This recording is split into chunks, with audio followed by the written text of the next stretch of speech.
Assalamualaikum warahmatullahi wabarakatuh. Alhamdulillahirabbil alamin. Wassalatu wassalamu ala asyrafil anbiya'i wal mursalin wa ala alihi wa ashabihi ajma'in. Amma ba'du. Teman-teman yang dimuliakan Allah Subhanahu wa taala, mempelajari bahasa Arab adalah kunci untuk memahami Al-Qur'an dan hadis. Makanya di antara ulama mengatakan bahwa mempelajari bahasa Arab itu adalah harus. Maka dari itu insyaallah channel ini akan membahas bagaimana sih caranya kita belajar bahasa Arab dan bagaimana kita untuk mengucapkan atau berbicara dengan menggunakan bahasa Arab. Semua bahasa, teman-teman, entah itu bahasa Inggris dan bahasa yang lainnya, untuk membuat sebuah kalimat, maka alat yang paling dibutuhkan adalah kata. Maka pertemuan yang pertama ini kita akan membahas tentang kata. Nah, dalam bahasa Arab, kata artinya al-kalimah. Kata artinya al-kalimah. Al-kalimah apa sih sebenarnya? Al-kalimah adalah al-lafzu ad-dallu 'alal ma'na. Lafaz yang menunjukkan makna.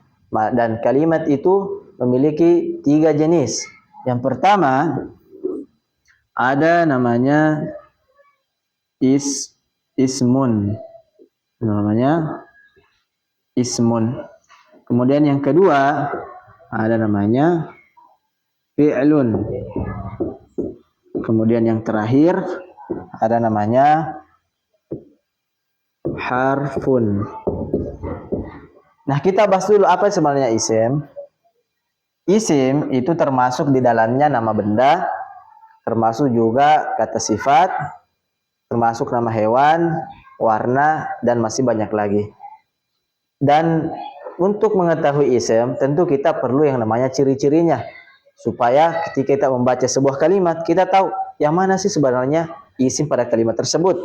Maka kita lihat ciri-cirinya. Kalau dia masuk dalam ciri-ciri isim, maka sudah dipastikan kalau dia masuk pada isim. Nah, ciri-ciri yang pertama, teman-teman, itu ada yang namanya al-jarru.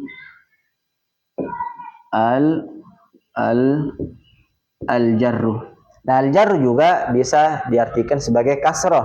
Jadi kalau ada kata yang berakhiran kasroh, tanda bacanya kasroh, maka dipastikan itu adalah isim. Contoh misalnya kita katakan salamtu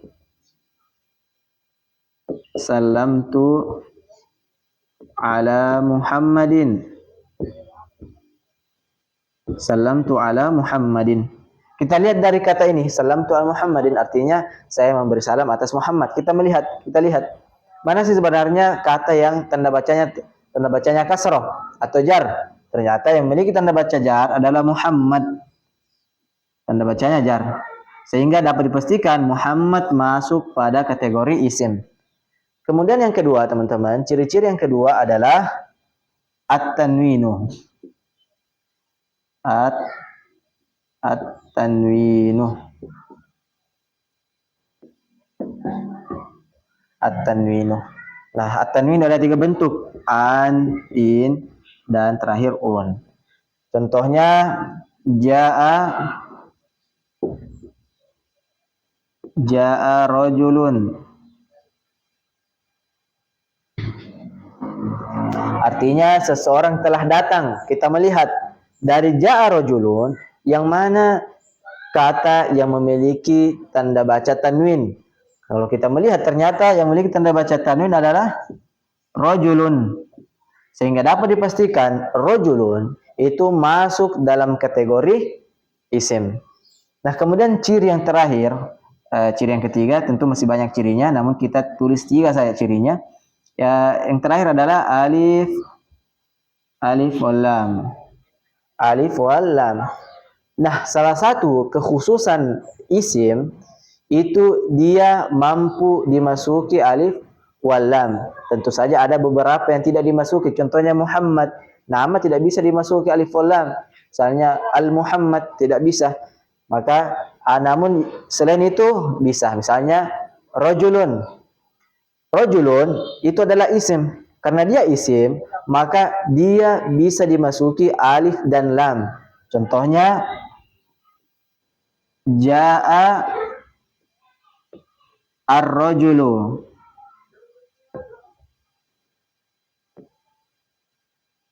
Ja'a ar-rajulu.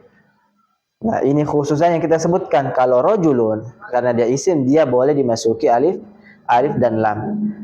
Nah, namun ada catatan teman-teman. Kita melihat rojulun dan ar-rojulu ada perbedaan.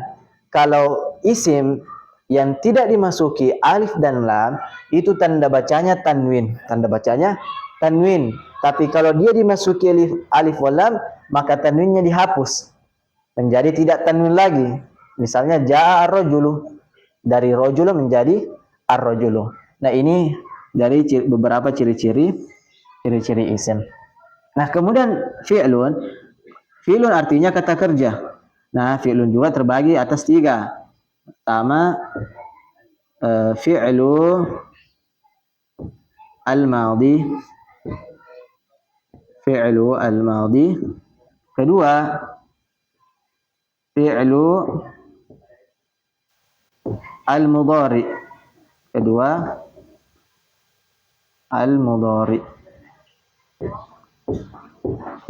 Ketiga, ada fi'lu al-amr. Fi'lu al-amr. Nah, fi'lul madi itu apa? Fi'lul madi kata kerja yang menunjukkan masa lampau. Contohnya akala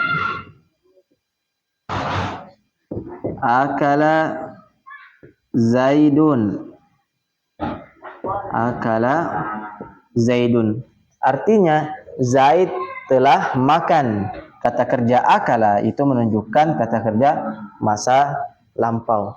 Kemudian kita kembali ke fi'lul mudhari. Fi'lul mudhari itu ada 2 masa yang ia tunjukkan. Masa yang sedang terjadi dan yang kedua masa yang akan datang.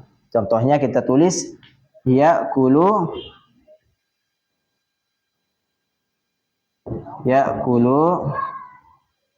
Zaidun.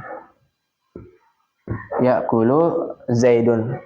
Ya'kulu Zaidun itu bisa maknanya 2. Yang pertama, Zaid sedang makan, dan makna kedua, Zaid akan makan. Tergantung bagaimana kita menggunakannya. Apa maksud kita menggunakan kata kerja tersebut? Apa kita memaksudkannya untuk zaman sekarang atau yang sedang terjadi atau masa yang akan datang?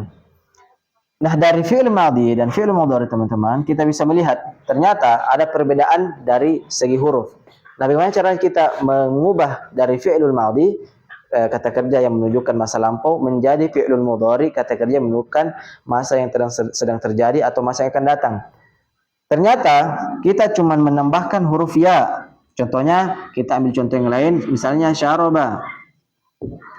Syaroba artinya dia telah minum, menunjukkan kata kerja lampau. Bagaimana kita ubah menjadi dia sedang minum atau dia akan minum? Cukup menambahkan ya menjadi yashrobu.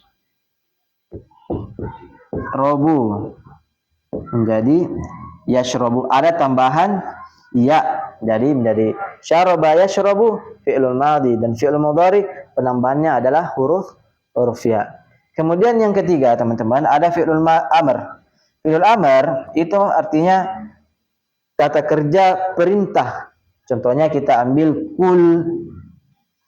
kul ya Zaid.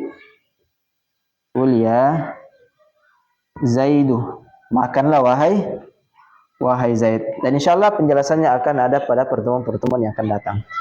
Nah, ini adalah fi'lun atau kata kerja. Kemudian kita masuk pada harfun. Kita masuk pada harfun. Dalam bahasa Arab ada huruf yang memiliki makna sehingga dia masuk pada kategori al-kalimah atau kata. Namun ada juga huruf yang tidak memiliki makna sehingga dia tidak masuk pada kategori kalimah. Contohnya yang tidak masuk sa. Fa adalah huruf, namun dia tidak memiliki makna, sehingga dia tidak masuk kategori huruf pada sebuah kalimat atau sebuah kata. Atau kita contoh yang masuk, ada wa. Wa artinya dan. Karena dia memiliki makna, maka dia masuk pada kategori huruf atau harf pada kalimat atau pada sebuah kata. Contohnya kita ambil huruf fi. Jadi catatannya teman-teman, huruf itu tidak mesti satu saja, boleh dua dan bahkan ada tiga. Misalnya fi ada dua, ada huruf fa, ada huruf ya, ada tiga. Misalnya ala, ada huruf ain, ada huruf lam, ada huruf alif. Nah, kita lihat fi. Fi artinya di dalam. Fi artinya di dalam. Nah, huruf itu atau harf dia tidak sempurna maknanya atau belum jelas maknanya kalau belum disandingkan dengan sebuah kata. Jadi selama dia berdiri sendiri maka maknanya belum jelas. Misalnya fi di dalam, maksudnya di dalam apa? Maka kita butuh kata untuk memperjelas maknanya. Kita ambil misalnya fil masjidi. Fi al masjidi. Fil masjidi artinya di dalam masjid, sehingga maknanya sempurna. Dari kata yang belum jelas menjadi jelas karena ada kata yang mensandingkan, yaitu al masjid, di dalam masjid. Contoh misalnya fi at-tariq. Fi at-tariq artinya di jalan. Maknanya menjadi jelas, yaitu di jalan karena disandingkan dengan sebuah kata. Nah, teman-teman yang dimuliakan Allah Subhanahu wa taala, ini adalah gambaran umum pada sebuah kalimat. Ada ismun, ada fi'lun, dan ada harfun. Nah, cara untuk menyusun kata maka kita harus ketahui apa sih itu isim, apa itu fi'lin, dan apa itu harfun. Teman-teman yang dimuliakan Allah Subhanahu wa taala, insyaallah pertemuan yang selanjutnya kita akan membahas tentang isim. Apa saja sih sebenarnya jenis-jenis isim? Tentu banyak jenis isim yang akan kita jelaskan pada pertemuan yang akan datang insyaallah. Maka dari itu teman-teman yang masih pemula atau masih belajar, ikuti terus channel kami. Insyaallah channel ini akan bermanfaat bagi teman-teman yang tidak memiliki basic bahasa Arab dan tidak memiliki guru atau media yang bisa membantu dalam belajar bahasa Arab. Barakallahu fikum, semoga Allah mengistiqomahkan kita dalam belajar bahasa Arab. Assalamualaikum warahmatullahi wabarakatuh.